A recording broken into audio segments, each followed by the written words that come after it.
Eu quero convidá-los, por favor, para que abram as suas Bíblias no livro de Atos. Atos dos Apóstolos, capítulo 3, versículos 1 a 10. O quinto livro do Novo Testamento, Mateus, Marcos, Lucas, João. Atos dos Apóstolos, no capítulo 3, e versículos 1 a 10. O tema da nossa meditação nessa noite, que é já ensejado pelo próprio texto que leremos, é a cura de um aleijado de nascença. E a partir da leitura desse texto e da exposição do mesmo, esperamos que Deus nos ensine algumas verdades preciosas, importantes para a nossa vida, que venham ao encontro das nossas necessidades espirituais, por que não dizer físicas, emocionais, em todas as demais áreas da nossa vida. Afinal de contas, o Deus que cura uma pessoa fisicamente é o mesmo que pode curar-nos emocionalmente, espiritualmente, ministerialmente, em todas as demais áreas da nossa vida. Amém? Atos 3, versículos 1 a 10 diz o seguinte: certo dia, Pedro e João estavam subindo ao templo na hora da oração, às 3 horas da tarde. Estava sendo levado para a porta do templo chamada Formosa um aleijado de nascença, que ali era colocado todos os dias para pedir esmolas aos que entravam no templo. Vendo que Pedro e João iam entrar no pátio do templo, pediu-lhes esmola. Pedro e João olharam bem para ele, e então Pedro disse: olhe para nós. O homem olhou para eles com atenção, esperando receber deles alguma coisa. Disse Pedro: não tenho prata nem ouro, mas o que tenho, isto lhe dou. Em nome de Jesus Cristo, o Nazareno, ande. Segurando-o pela mão direita, ajudou a levantar-se, e imediatamente os pés e os tornozelos do homem ficaram firmes. E de um salto pôs-se em pé e começou a andar. Depois entrou com eles no pátio do templo, andando, saltando e louvando a Deus. Quando todo o povo o viu andando e louvando a Deus, reconheceu que era ele o mesmo homem que costumava mendigar sentado à porta do templo chamada Formosa.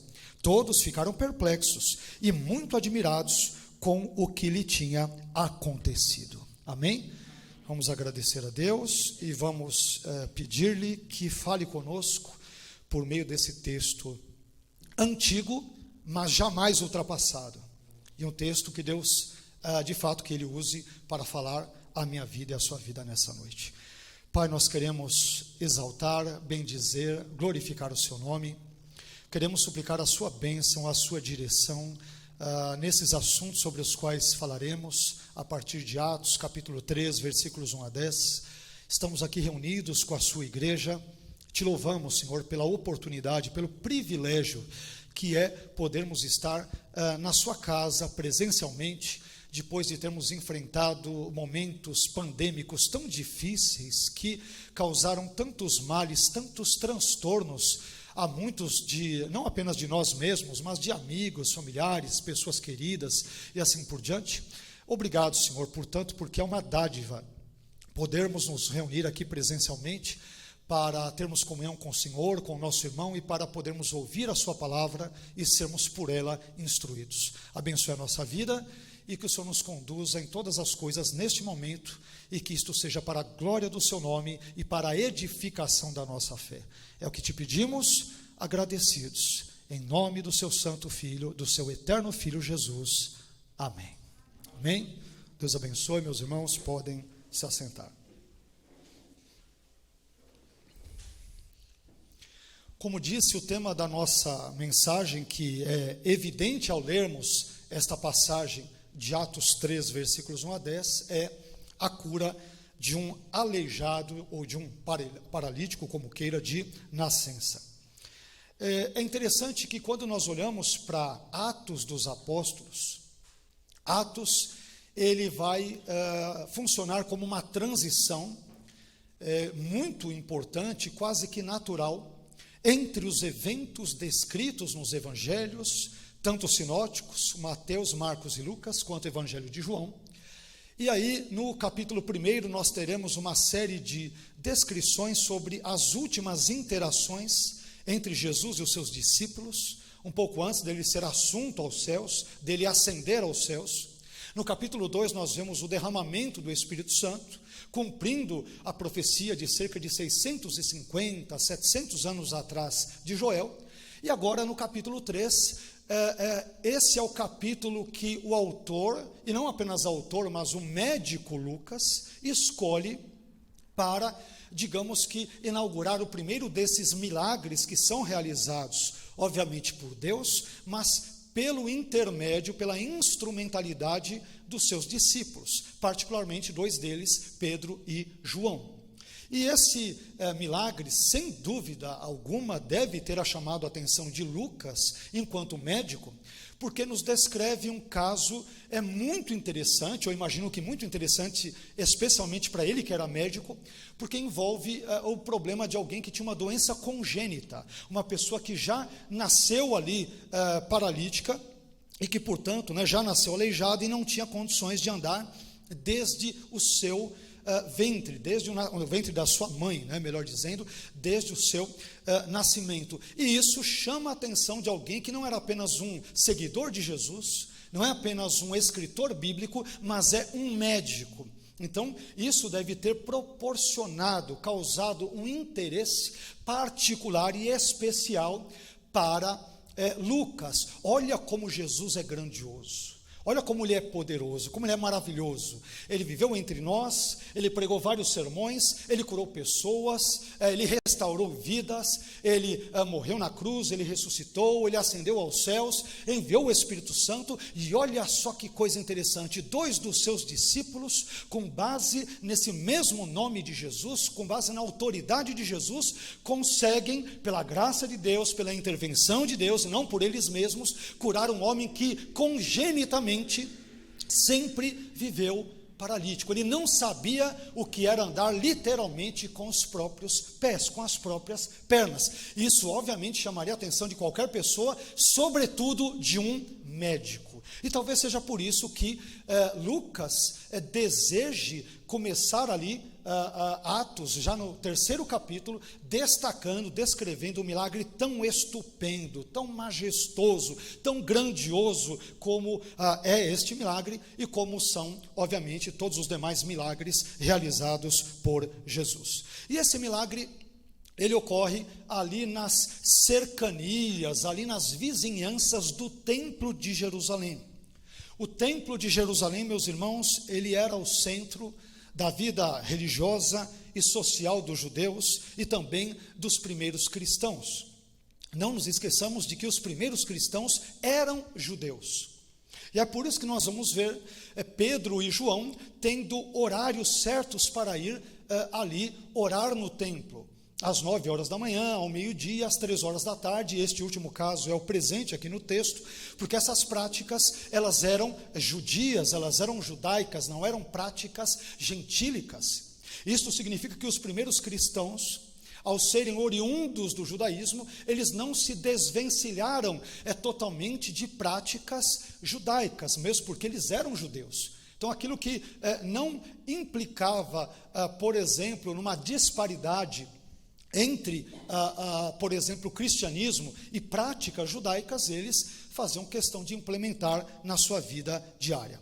Então, como nós mencionamos, o Templo de Jerusalém, ele era o centro dessa vida social, religiosa dos judeus, ali dos judeus cristãos, sobretudo no 1º século.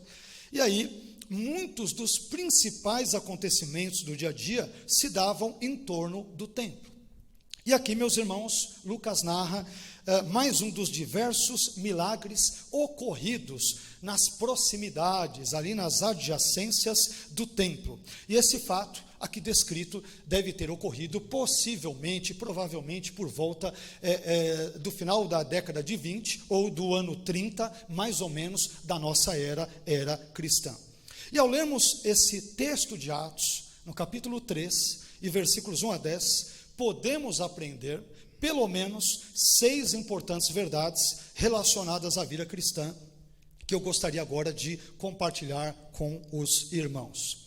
E lendo esse texto, a primeira verdade que salta-nos aos olhos, pelo menos saltou aos meus olhos ao ler esse texto, é a seguinte: a oração, eu aprendo nesse texto, que é um ingrediente indispensável da vida cristã. Uma primeira verdade presente nesse texto é esta: a oração é um ingrediente indispensável da vida cristã. Veja o que diz Atos, capítulo 3, versículo 1. Certo dia, Pedro e João estavam subindo ao templo na hora da oração, às 3 da tarde. Às vezes, meus irmãos, a perda de pessoas a quem amamos pode nos desestimular e nos desencorajar a tocarmos, por exemplo, a vida para a frente. Porém, não foi isso que aconteceu com Pedro e João. Percebamos que Jesus não estava mais fisicamente presente entre eles. Jesus havia morrido, havia ressuscitado, havia ficado depois no capítulo 1 de Atos, mais uma vez aqui citando, um tempo ali com os discípulos, cerca de 40 dias, o texto bíblico dirá. Jesus depois ele é levado aos céus, derrama o Espírito Santo, mas agora os discípulos não contam mais com a presença física ali de Jesus entre eles. Só que, olha que coisa interessante, Jesus não estava mais presente fisicamente com seus discípulos, mas eles, os discípulos, apesar disso, continuaram a viver a vida sabendo que agora Jesus se fazia presente por meio do seu glorioso Espírito Santo. E aqui, quando mais uma vez lemos esse texto, é importante a gente realçar que o judeu piedoso, ele tinha o costume, o hábito, eu diria que um bom hábito, aliás, que pode se tornar prejudicial quando ele é mecanicamente observado, mas quando a pessoa age de forma de fato espontânea, com amor para com aquilo, isso sem dúvida é bem-vindo. Mas o judeu piedoso, ele tinha o hábito, o costume de orar 3 vezes ao dia, no dia ali, diariamente. A primeira vez, como nós mencionamos, às 9 da manhã, a segunda vez ao meio-dia, e a terceira vez, mais ou menos às 3 da tarde, que coincidia com o horário do sacrifício no templo. E os apóstolos, como mencionamos, por serem judeus, eles mantiveram este hábito de oração. E aqui, isto chama a nossa atenção por uma questão muito, muito simples, muito singela, mas muito relevante para a vida cristã. Qual é?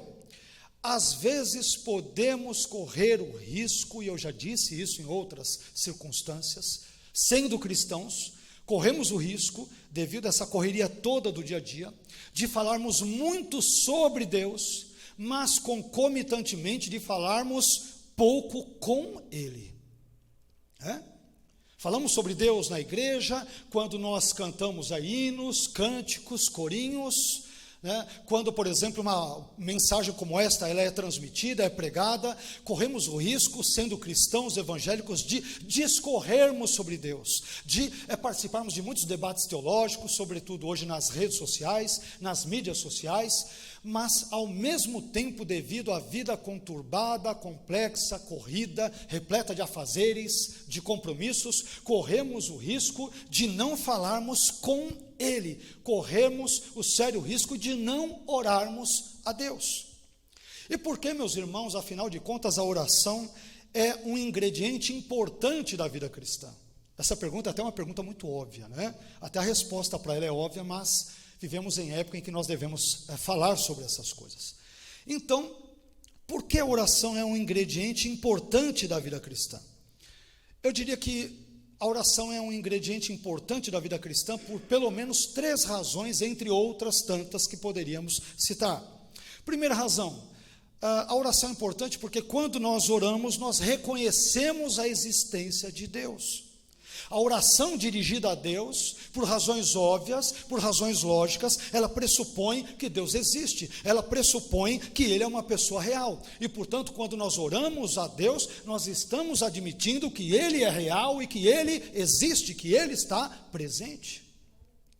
Segunda razão, quando nós oramos, nós também reconhecemos a nossa dependência de Deus. Quando nós oramos, meus irmãos, nós admitimos que precisamos de Deus, que precisamos do seu amor, que precisamos da sua graça, que precisamos do seu perdão, que precisamos da sua direção, que precisamos da sua presença, enfim, precisamos dele para todas as coisas que formos realizar na nossa vida. E a oração é um importante lembrete disso. Senhor, eu preciso de ti. Eu não sei como resolver essa questão, eu não sei como solucionar esse problema, eu não sei, Senhor, como, enfim, estar melhor diante de Ti, como ser uma pessoa melhor, como, enfim, poder realizar isso e aquilo, e, portanto, a oração é importante porque demonstra a nossa incompetência em fazermos as coisas, muitas delas, pelo menos, por nós mesmos, e, ao mesmo tempo, faz-nos reconhecer que dependemos totalmente do nosso Deus Trino, Pai, Filho e Espírito Santo, como um norteador, como um condutor da nossa vida em cada um dos seus aspectos e detalhes. A oração nos lembra sobre isso. E terceira observação que nós fazemos é a seguinte, terceira razão, porque a oração é importante, porque ela é indispensável na verdade. Porque quando nós oramos, meus irmãos, nós mantemos comunhão com Deus. Quando nós amamos alguém, nós normalmente desejamos nos relacionar com essa pessoa, nós desejamos ter comunhão com essa pessoa, nós desejamos falar com essa pessoa, nós desejamos estar perto dessa pessoa. Via de regra é assim, ou não, pelo menos em relacionamentos normais, digamos. Pois bem, se alguém ama a Deus, é natural que essa pessoa queira manter comunhão com Ele, é natural que essa pessoa queira se relacionar com Ele. E a oração, meus irmãos, é um dos principais meios que temos para atingir esse objetivo. É claro que existem outras formas de podermos ter comunhão com Deus, mas a oração é um dos principais meios, uma das principais e fundamentais formas que o próprio Deus nos dá para que nós nos relacionemos com Ele mesmo e tenhamos comunhão com Ele. Portanto, oremos. Busquemos a presença de Deus, mostremos de fato a nossa dependência, mostremos a Ele a nossa dependência dEle, e uma das melhores maneiras de fazê-lo é orando a Deus, e orando periodicamente. Isso nos leva a uma segunda verdade importante presente nesse texto, que é a seguinte: eu também aprendo nesse texto que, além da oração ser indispensável para a vida cristã, agora um ponto um pouco mais delicado, apesar de óbvio, é o seguinte: em segundo lugar, eu também aprendo nesse texto que a vida humana, não só a vida cristã em particular, mas a vida humana em geral, ela é repleta de contrastes. A vida humana é repleta, está cheia de contrastes, de altos e baixos.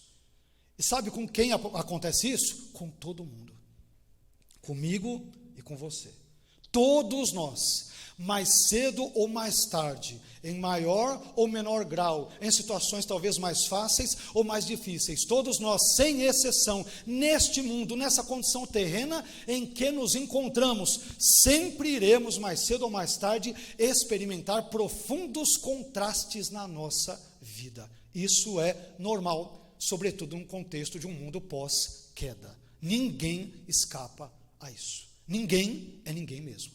Rico, pobre, culto, ignorante, letrado, iletrado, é uma pessoa que tenha maiores condições financeiras, menores, não importa, mais espiritual, menos espiritual, sendo ímpio, sendo crente, todos nós estamos sujeitos a uma série de contrastes na nossa vida. Olha só, Atos 3:2, Atos capítulo 3, versículo 2.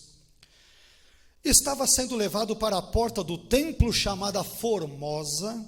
Olha a ironia, e Lucas é detalhista, ele se preocupa em mencionar o nome da porta, quer dizer, ele é colocado numa porta. Lucas, coisa de médico. Em outro momento ele vai mencionar que Pedro levanta o homem pela mão direita. Diga que levantou ele pela mão, por que mencionar a mão direita? É coisa de médico, A mão direita, o nome da porta é esse, ele é detalhista. Atos 3:2. Estava sendo levado para a porta do templo chamada Formosa, um aleijado de nascença, que ali era colocado todos os dias para pedir esmolas aos que entravam no templo. Meus irmãos, quando nós lemos Atos 4:22, e portanto, evidentemente na continuação do capítulo 3, nós ficamos sabendo que esse aleijado, esse paralítico de nascença, tinha mais de 40 anos de idade. Ou seja, durante mais de 40 anos de sua vida, esse homem anônimo, esse aleijado anônimo, esse paralítico anônimo, ele não sabia o que era andar, o que era correr, o que era passear com as suas próprias pernas. Mais de 40 anos, preste bem atenção nisso. Mas além disso, observe alguns nítidos contrastes que Lucas estabelece aqui, chamando de novo a atenção dos irmãos para os contrastes. Primeiro, nós vemos aqui um contraste estético. Se por um lado, a porta do templo para onde o aleijado era levado, ela era chamada de Formosa. Por outro lado, a vida triste e sofrida que esse aleijado vivia não tinha formosura alguma. Os estudiosos perguntam, tentam descobrir que tipo de porta era essa e não sabemos. Alguns dizem que era a porta de Nicanor, o Talmud vai dizer que era a porta de Xuxã, outros dirão que é a porta coríntia, que vinha ali de elementos trazidos da cidade de Corinto. Nós não sabemos, mas o nome dela era Formosa e contrastava, essa porta contrastava, portanto, com a situação nada formosa da paralisia deste homem. Segundo, nós percebemos aqui um contraste religioso. Se por um lado, meus irmãos, várias pessoas iam diariamente ao templo para cultuar a Deus, para prestar-lhe culto, para adorá-lo, por outro lado, aquele aleijado, ele ficava sempre do lado de fora do templo, sendo excluído, portanto, do culto comunitário, do culto público prestado a Deus. As pessoas que tinham esses tipos de problemas, via de regra, elas não eram vistas ali no templo, adorando a Deus. Terceiro, nós também observamos aqui um contraste econômico. Se por um lado, mais uma vez, as pessoas normalmente tinham os seus empregos e obtinham os seus salários a partir, obviamente, desses empregos, por outro lado, não era comum os deficientes físicos aprenderem uma profissão naquela época, diferentemente do que ocorre nos dias de hoje. E por isso, esse aleijado, esse paralítico, ele era obrigado a pedir esmolas todos os dias, a fim de que pudesse se sustentar e assim pudesse sobreviver. Percebamos os grandes, para citarmos apenas poucos, mas só para ficar claro para cada um dos irmãos, percebamos os grandes e profundos contrastes presentes na vida deste homem. E mais uma vez, vamos mais longe, presentes também na nossa vida. Através desse versículo, meus irmãos, que nós lemos de Atos 3:2, Lucas nos ensina que a vida humana está permeada por contrastes, está repleta de contrastes, está cheia de contrastes.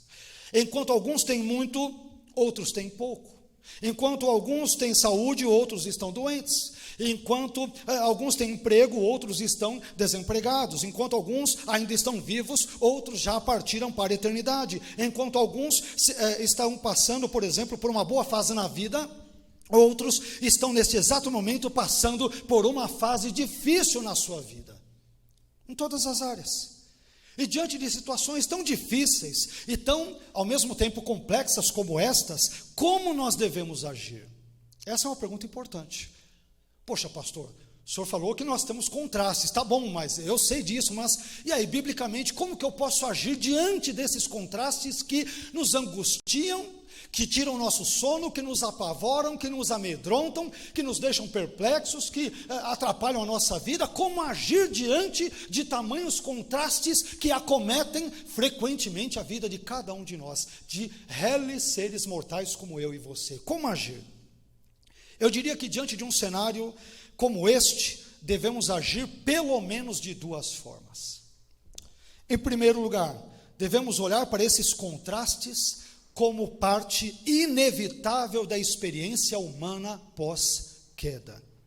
Meu irmão, não adianta, tem momentos difíceis na vida que não adianta você repreender, jejuar, orar, plantar bananeira, fazer o que quiser, eles não somem, eles vão persistir.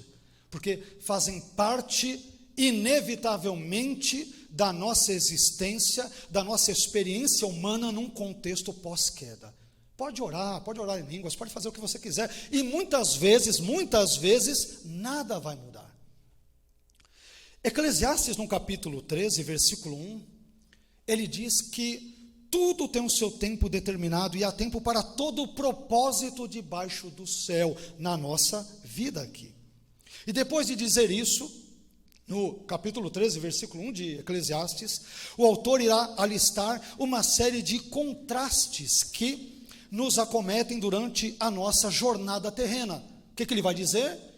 Há tempo de nascer e de morrer, tempo de derrubar e de edificar, tempo de chorar e tempo de rir, tempo de abraçar e tempo de afastar-se, tempo de buscar e tempo de perder, e assim por diante. Em outras palavras, Eclesiastes está dizendo que a nossa vida humana, independentemente de você ser crente ou não, rico ou não, culto ou não, letrado ou não, neófito ou não, a nossa vida, nesse contexto pós-queda, sempre estará repleta de contrastes de altos e baixos, queiramos ou não, aceitemos ou não. Faz parte da vida. Poxa, pastor, mas eu oro. Mas faz parte da vida, mas eu jejuo, mas eu sou fiel aos cultos, mas eu vou à igreja, mas eu leio a Bíblia, mas eu busco viver uma vida correta, mas eu pago os meus impostos, mas eu busco ser o melhor marido, o melhor esposo, o melhor pai, a melhor mãe, o melhor patrão, o melhor empregado. Mas, meus irmãos, esses contrastes atingem a cada ser humano. A cada ser humano. A nossa vida está cheia de contrastes. A nossa vida, como eu disse, em mais de uma ocasião aqui, ela é agridoce. Ela é composta de momentos azedos, amargos, aquele azedume, mas às vezes tem aquela mistura adocicada. A vida de todo mundo é assim.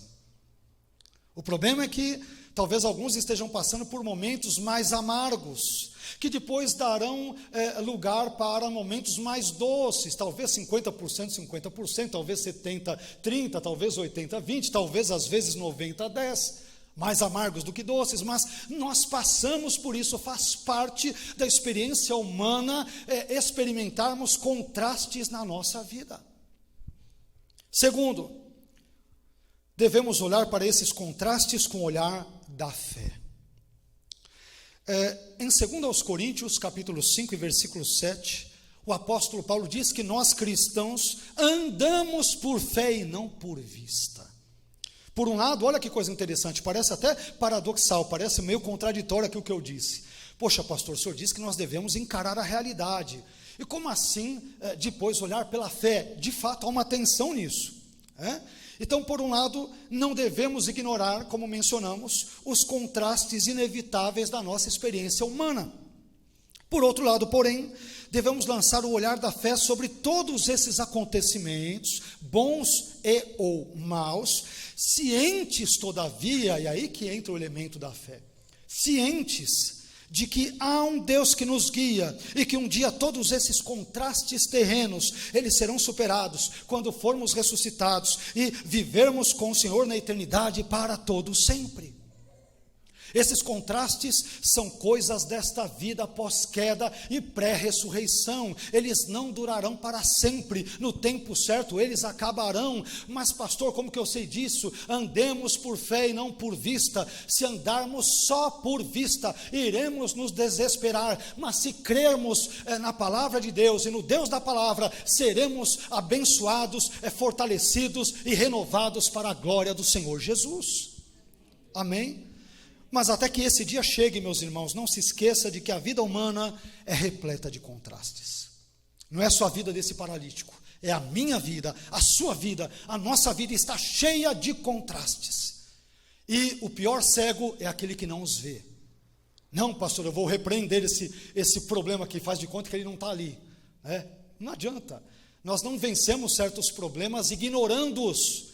Nós os vencemos enfrentando, sobretudo a partir da perspectiva da fé. Por quê? Porque nós somos crentes, somos cristãos. É a Bíblia quem norteia a nossa conduta, não é conselhos de ímpios e de quem quer que seja. É a Bíblia quem deve nos conduzir e nos orientar nos nossos afazeres diários, nos nossos negócios do cotidiano. A Bíblia. Terceira verdade que eu aprendo nesse texto, também muito importante, muito importante. Às vezes, em terceiro lugar, as adversidades da vida contribuem para que esperemos receber muito aquém do que Deus pode nos dar. Vou repetir. Às vezes as adversidades da vida, entre esses contrastes todos que existem, contribuem para que esperemos receber muito aquém do que Deus pode nos dar. Às vezes o sujeito sofre tanto na vida que ele fala, quer saber? Deus não vai fazer mais nada. Não fez até agora. Até agora continua doente, Deus não vai mais curar. Deus não vai mais restaurar. Deus não vai mais abençoar. Deus não vai mais abrir aquela porta. Quer saber? Não aconteceu até agora? Não vai acontecer mais. Nós temos, muitas vezes, essa tendência a simplesmente esperarmos receber muito aquém daquilo que Deus pode nos dar. Veja só, Atos 3, versículos 3 a 5. Vendo que Pedro e João iam entrar no pátio do templo, o que o paralítico faz? Pediu-lhes esmola. Essa era a vida desse homem há 40 anos. A vida dele o que era? Depender dos outros, ser carregado para os outros, para ir para o templo, para voltar para casa, pedir esmola, receber um dinheirinho, de repente não, ir para casa, esmolar e contar com a boa vontade dos outros, todo dia, toda hora. Esse homem sonhava com esmolas, a vida dele era pedir esmolas e depender das pessoas, era isso. E isso durante cerca de 40 anos. Como que você quer que alguém assim se comporte?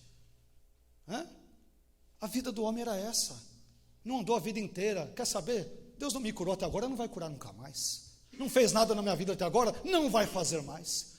E essa mentalidade, olha que interessante de novo. Triste, mas interessante. Versículo 3 de novo. Vendo que Pedro e João iam entrar no pátio do templo, pediu-lhes esmola. Versículo 4. Pedro e João olharam bem para ele, e então Pedro disse, olhe para nós. O homem olhou para eles com atenção, esperando receber deles alguma coisa, entenda-se, não é a cura, é receber um dinheirinho.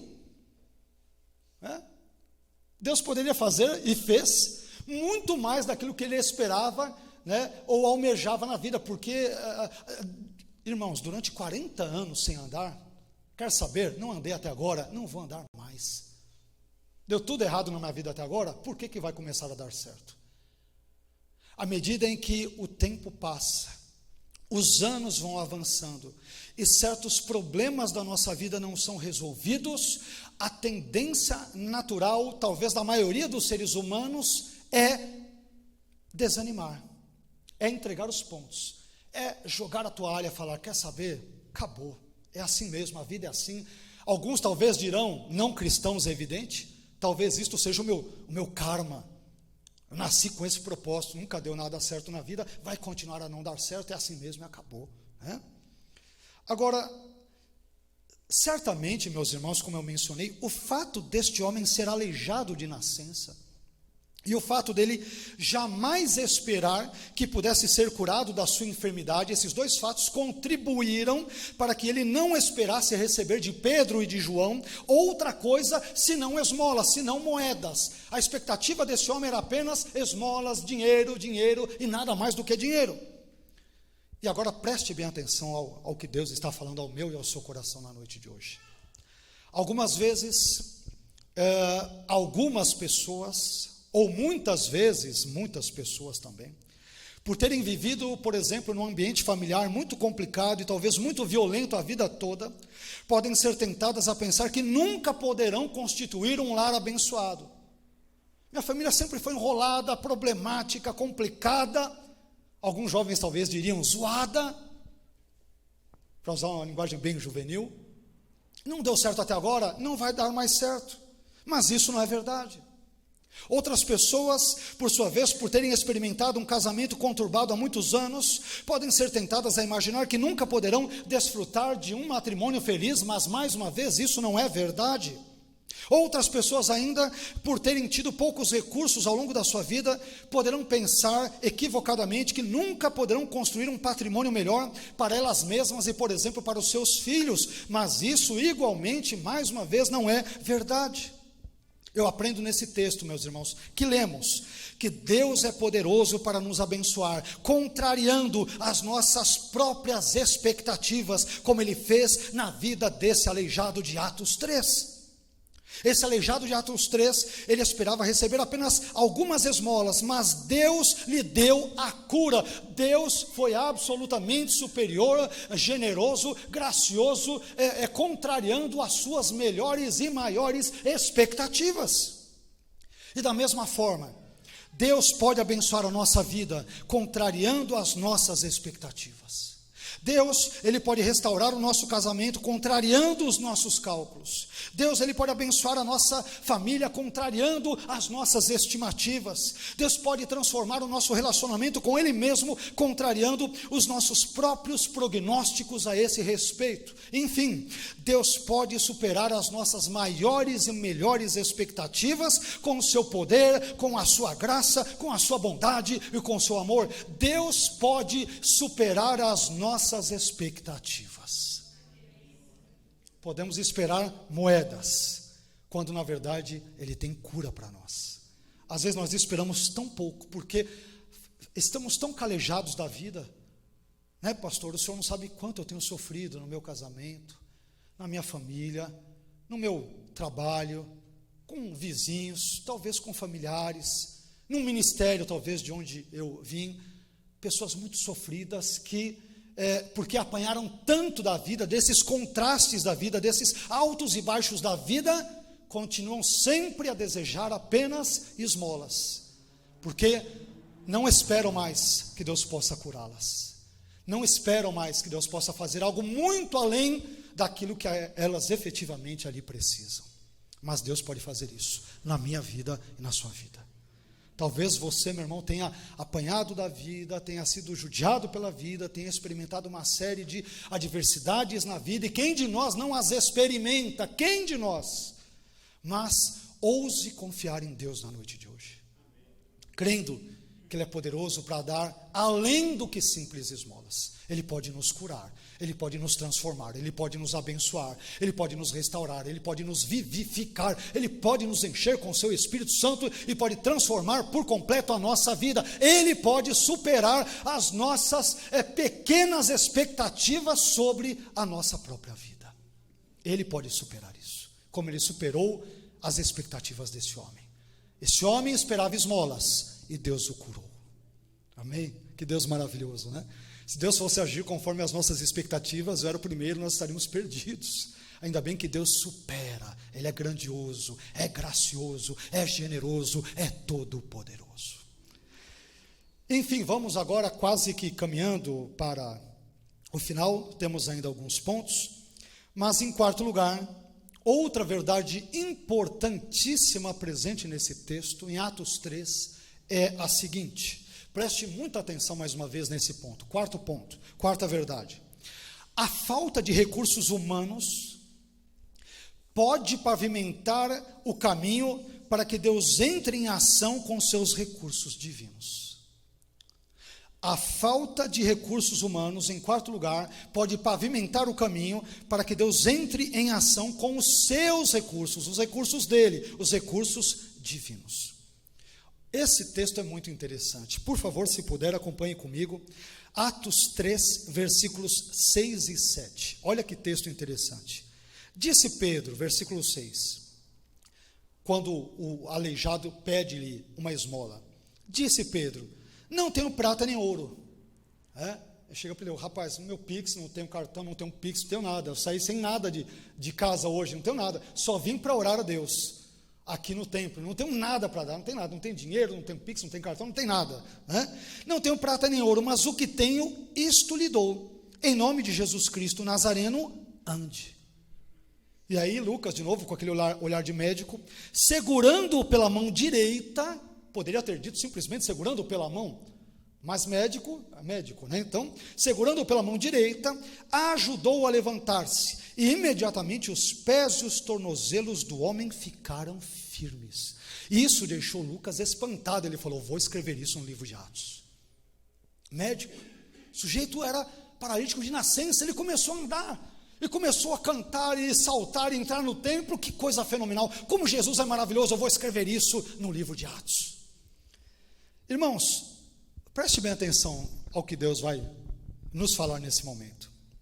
Para um judeu, Dar esmolas ou praticar a caridade, o que hoje também é chamado em hebraico de tzedaká. Tzedaká em hebraico quer dizer justiça. Praticar atos de justiça. Entre esses atos está ajudar os pobres ou dar esmolas, enfim, contribuir com pessoas menos favorecidas da sociedade.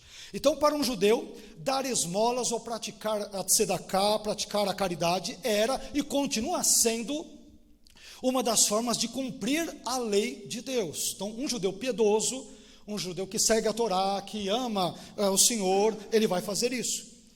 Porém, graças a Deus, preste bem atenção nisso, graças a Deus que Pedro estava sem grana naquele dia. Graças a Deus que Pedro e João estavam na pindaíba naquele dia, porque se Pedro ele tivesse algum dinheiro no bolso naquele dia, ele possivelmente o teria dado àquele homem paralítico, e assim Pedro teria cumprido a lei, ele teria cumprido a Torá, mas ao mesmo tempo nenhum milagre teria acontecido.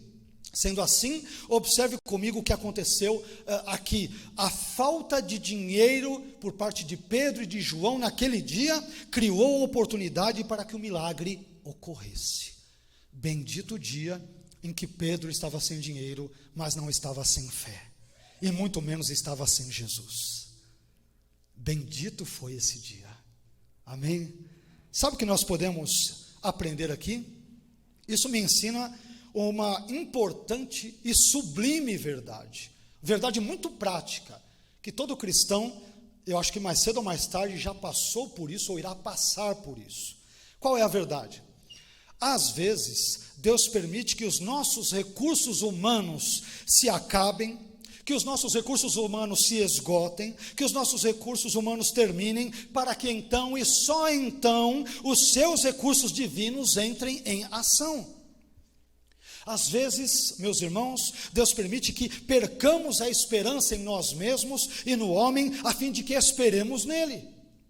Às vezes, Deus permite que cheguemos ao fundo do poço para que aprendamos a olhar para cima, isto é, para Ele mesmo, para Deus. Às vezes, Deus permite que nos vejamos num beco sem saída, para que entendamos que o próprio Deus é a nossa saída, é a nossa solução e é a nossa verdadeira bênção. Às vezes Deus permite que percamos muitas coisas importantes na nossa vida, para que aprendamos a olhar para Ele, a depender dEle, a contar com Ele e a sermos guiados por Ele, porque a salvação vem dEle, o livramento vem dEle, a vitória vem dEle, e tudo aquilo que precisamos para a nossa vida vem dEle, tudo vem dEle. Bendito o dia em que Pedro estava sem grana. Foi nesse dia que aquele aleijado andou pela graça de Deus, pelo poder de Deus, pela intervenção de Deus. Tivesse uma moedinha, a teria dado, entraria no templo, oraria, e a vida daquele paralítico teria permanecido a mesma. Às vezes, quando faltam os nossos recursos, é nesse momento que Deus começa a entrar em ação com os recursos dele.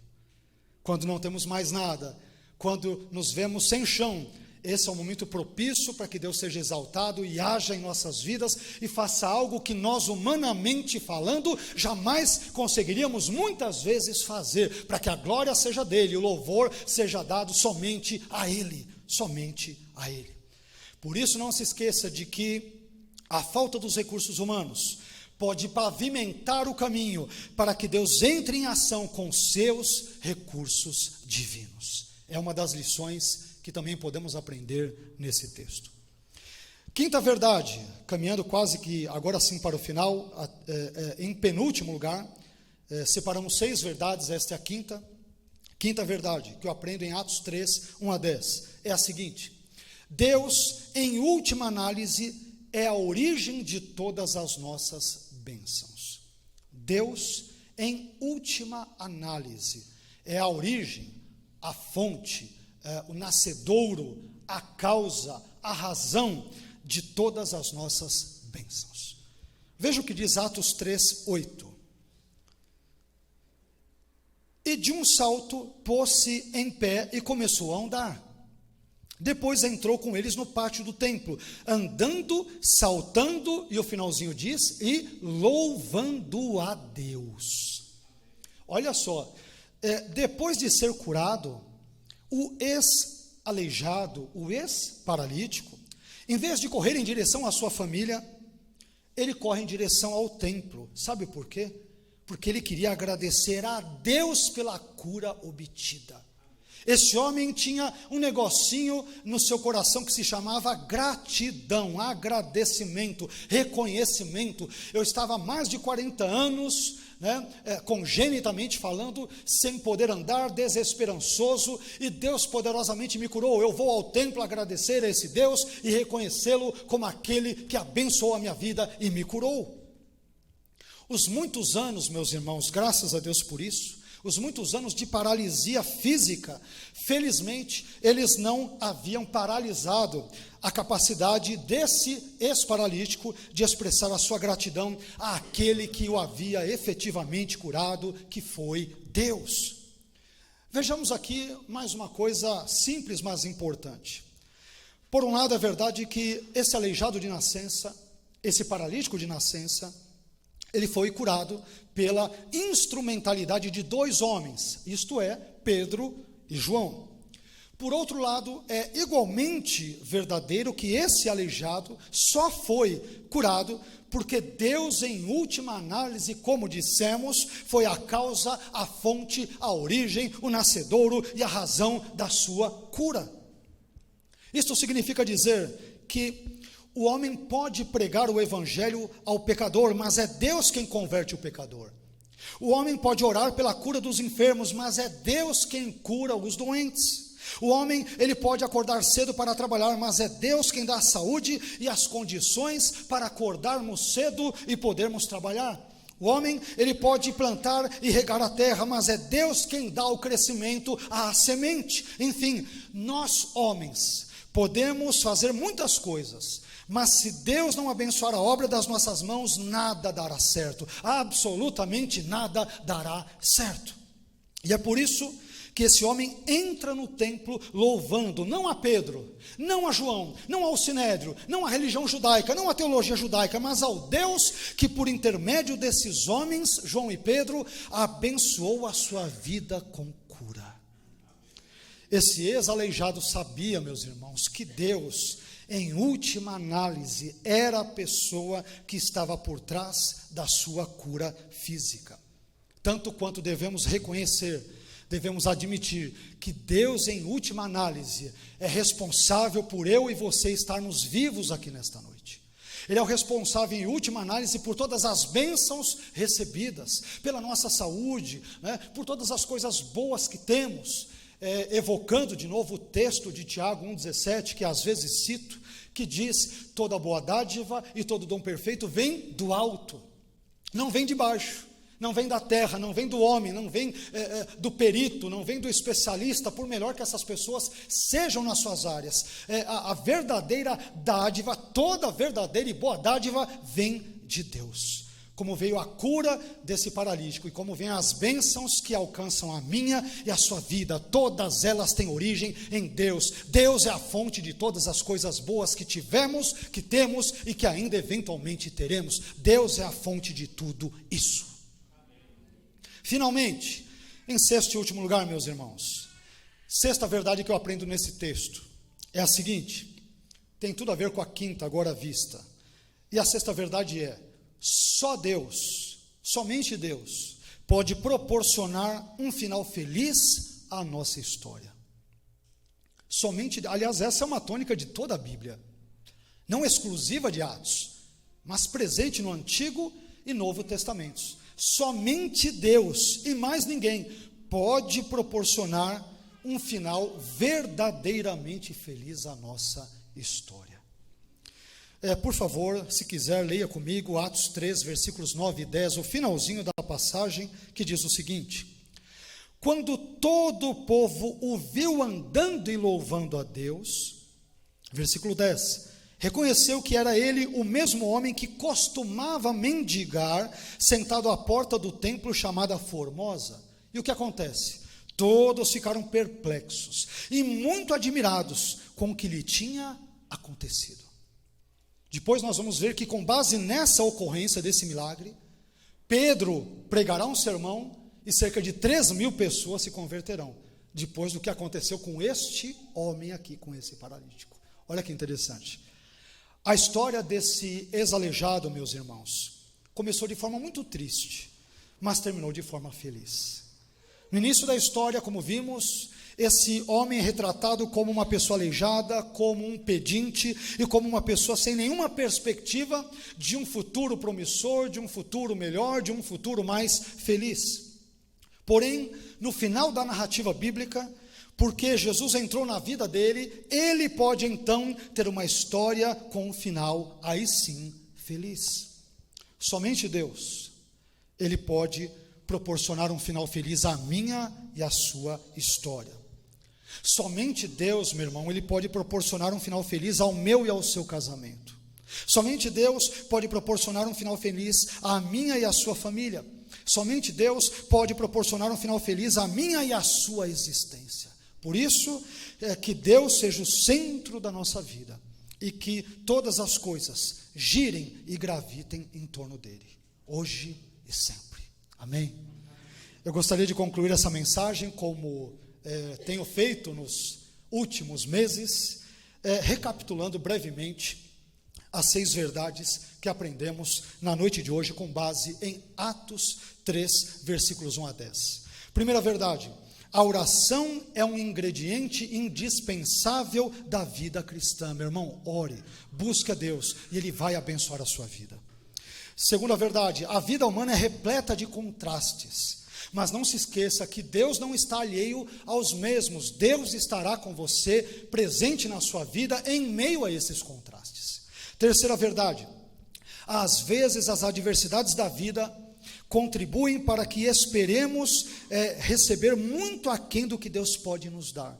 Este homem sofreu tanto há mais de 40 anos que não esperava nada além do que esmolas, enquanto Deus o curou, contrariando as suas expectativas. Se prepare, meu irmão, porque Deus pode surpreendê-lo, abençoando a sua vida de uma maneira que você talvez nunca tenha imaginado que pudesse ocorrer. Deus pode fazer isso na minha e na sua vida. Quarta verdade: a falta de recursos humanos pode pavimentar o caminho para que Deus entre em ação com os seus recursos divinos. Faltou grana no bolso de Pedro, mas não faltou cura da parte de Deus. Os recursos podem sempre faltar da parte do homem, mas jamais faltarão da parte de Deus. Deus sempre está pronto para abençoar, para transformar, para salvar e para curar. Deus é poderoso para fazer isso na nossa vida, em nome de Jesus. Quinta verdade: Deus, em última análise, é a origem de todas as nossas bênçãos. Deus pode até usar homens, pode até usar pessoas, pode até usar instituições, pode até usar igrejas, pode até usar uma série de circunstâncias, mas em última análise, Deus é a fonte e origem, o nascedouro de todas as coisas boas que tivemos, que temos ou que teremos. E por fim, em sexto lugar, a sexta verdade que já vimos é que somente Deus pode proporcionar um final verdadeiramente feliz à nossa história, muitas vezes decadente e triste. Deus pode nos proporcionar um final feliz. Amém?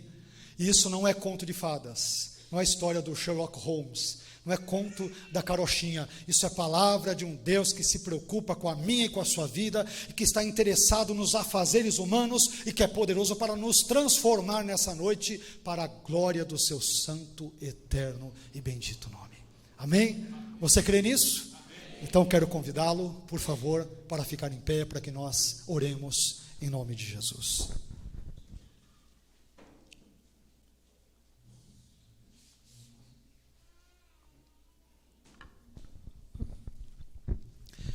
Uma das coisas que chamam a minha atenção ao ler esse texto, e que eu acabei não mencionando, e que talvez agora seja um momento apropriado para fazê-lo, é que esse homem, por ter mais de 40 anos, e por viver sempre ali à porta do templo, deve ter visto Jesus muitas vezes. Melhor, Jesus deve tê-lo visto muitas vezes. E isso, portanto, levanta uma simples e importante questão: por que Jesus não o curou antes? Curou tanta gente, tanta gente. Jesus, sem dúvida alguma, a vida de Jesus como bom judeu também gravitava em torno do templo, não só no templo, é claro, mas Jesus deve ter visto esse homem muitas vezes ali. E essa intrigante pergunta surge: por que será que Jesus não o curou? Talvez uma resposta, não sei se simples, seja: Jesus não fez isso porque ele depositou nas mãos dos seus discípulos, por exemplo, Pedro e João, dar continuidade à sua obra aqui na terra. Assim como ele colocou nas mãos da igreja, não porque a igreja tem um poder em si mesma e de si mesma, a igreja em si é fraca, ela é forte porque o Senhor da igreja é Jesus, porque a igreja não está solta neste mundo, ela tem um Senhor, ela tem um dono, ela tem um cabeça que é o Senhor Jesus Cristo. Às vezes Jesus ele não faz coisas que por um motivo ou outro que lhe competem e nós não sabemos exatamente as razões específicas, detalhadas disso.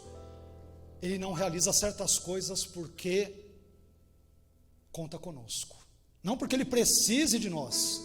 Deus não precisa de nada e de ninguém. Isso tem que ficar muito claro, como temos enfaticamente falado e deixado claro nessa igreja ao longo de muitos anos, desde sempre.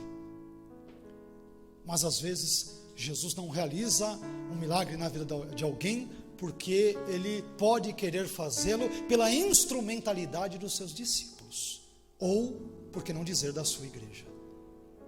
Ele conta comigo e com você na obra dele, apesar de não precisar de nenhum de nós. Amém? Meu irmão, que Deus abençoe a sua vida, a sua família, o seu ministério, o seu casamento, as suas coisas, os seus afazeres, os seus negócios, os seus planos, tudo aquilo que envolve a sua vida. Uma coisa interessante na vida deste homem é que depois de 40 anos, ele tinha praticamente jogado a toalha, tinha abandonado.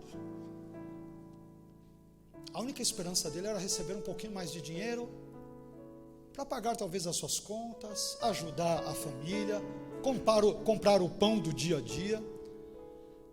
Mas ele foi surpreendido com um Deus que queria lhe dar muito mais do que ele estava pedindo. Ele pediu uma esmola, mas Deus quis dar-lhe cura.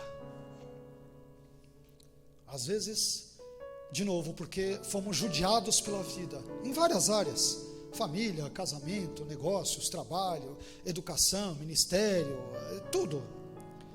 A gente fica tão desanimado, tão decepcionado, que a gente pensa em entregar os pontos e chutar tudo, ir embora, sair sem destino, sem rumo, como alguns dizem. Quer saber? Essa vida aqui para mim parece que já deu.